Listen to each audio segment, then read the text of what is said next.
Ouais, on va parler de ce petit robot là, parce que ce petit robot, c'est la seule exclue first party de Sony cette année. Enfin, encore vivante, parce qu'évidemment, il y a eu Concorde et ses 400 millions 8 ans de développement qui a duré à peu près 2 semaines. En même temps, sans déconner, qui a envie de jouer ça, putain de Taras, Bungie pète. Astrobot, c'est la suite d'Astro Playroom, qui est le truc installé avec toutes les PS5 de base. Sauf si, évidemment, tu lâches dans un endroit chelou, t'as forcément déjà vu la gueule de ce petit robot sur ta console. Modulo d'avoir la console. Et la démo à l'époque a plutôt bien plu, du coup c'est normal que Sony donne le budget pour faire un vrai jeu.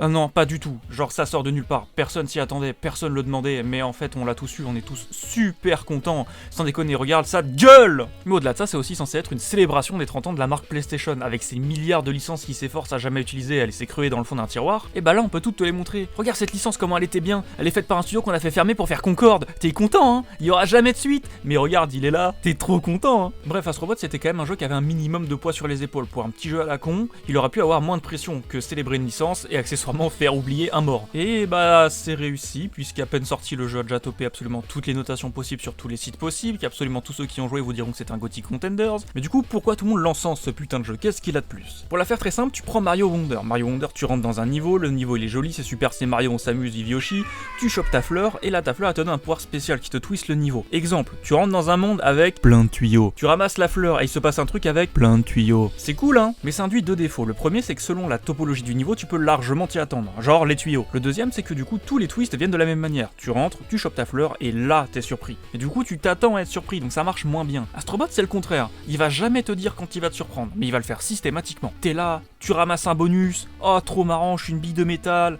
je fais mes trucs de billes, je roule, je finis mon niveau, et en fait, c'était pas la fin, là, je vais tomber jusqu'à la mort dans les pics, et blablabla. Mais faire ça, déjà en LD, c'est absolument atroce, hein, parce que la marge entre je peux faire ma connerie, et le joueur doit comprendre que je viens de faire une connerie, est super dur à avoir. Mais en plus, ça marche, c'est ça une surprise, je m'y attendais pas.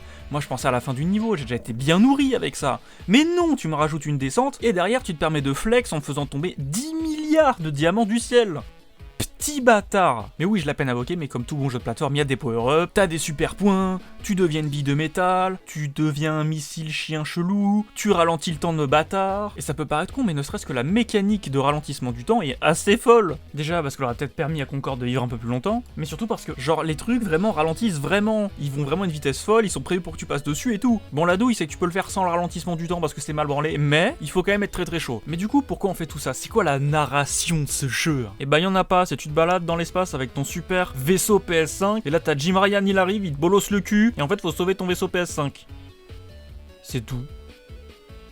Et c'est tellement bien. Parce qu'en soi, t'aurais pu me faire une histoire de fou, avec genre les licences PlayStation qui se foutent sur la gueule, parce qu'elles ont pas toutes la même importance, celles qui sont mortes et tout. Mais on s'en bat les couilles, pourquoi on me raconterait une histoire qui a déjà été faite dans un jeu qui était moins bien il y a 10 ans, alors qu'on peut me faire vivre des trucs de fou dans des mondes colorés, genre. On s'en bat les couilles de la narration, par pitié, merci de l'avoir compris Asobi, merci. Merci. Et du coup, on va se balader avec notre super manette PlayStation dans les mondes de l'espace pour aller choper nos petits potes robots. Nos petits potes robots qui ressemblent à des licences PlayStation. Genre Bloodborne, Jak and Daxter, Ratchet & Clank, Sly Cooper, Uncharted, et même les licences mortes de PlayStation, genre Gravity Rush, dont la moitié de l'équipe venait de ce jeu à la base, mais bon tant pis, on va faire un jeu avec un robot. Patapon, Loco Roco, ah et ça j'avoue ça a quand même bien tapé dans ma nostalgie, je fais partie des 1 million de connards qui ont joué à ce jeu, je peux t'assurer que j'étais ému, d'accord.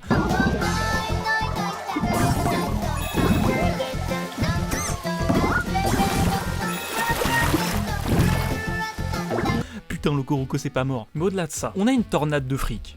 Pourquoi on se ferait chier à avoir des licences de chez nous quand on peut avoir aussi les licences des autres? Et c'est là qu'on a Ryu et cette petite salope de Ken, Solid Snake, Dante from the Devil May Cry series, Amaterasu d'Okami, Joker de Persona 5, Petit Robot de Seymour de Persona 4, Octodad, et même Raiden de Metal Gear Rising, ce jeu grotesque mais sous-côté de fou. Et ce qui est super cool, c'est que toutes les licences elles sont juste là pour le plaisir, pour te mettre un skin sur tes collectibles et te faire un petit moment de ah mais je le connais, j'ai la ref et c'est rigolo, un peu la Ready Player One. Et parce que j'ai quand même un espoir qu'il y en ait parmi vous qui a envie de faire le jeu et qui le feront un jour, que je parle même pas des boss qui sont absolument grotesques, des milliards de niveaux qu'il y a dans le jeu, des twists de fou. Par contre, je peux vous parler de la musique, parce que ce jeu en plus d'être incroyable sur d'être incroyable dans la musique. Genre, c'est qui le génie qui s'est dit qu'on allait faire un remake de la musique de God of War dans le monde God of War, et que le drop, ce serait juste un énorme boy.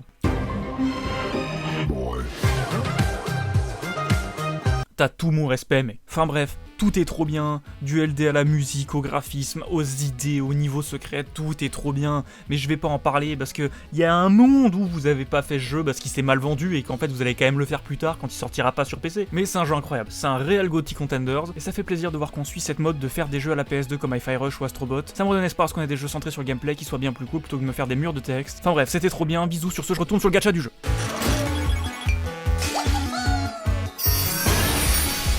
Ah oui, parce qu'il y a un gacha dans le jeu pour les animations des petits robots que tu ramasses. Ah et je vais même me permettre de dépasser du temps pour vous dire qu'il y a des nouveaux niveaux qui arrivent avec des nouveaux bots en mise à jour gratos. Du coup c'est quand même un peu un jeu service. Comme quoi, Concorde...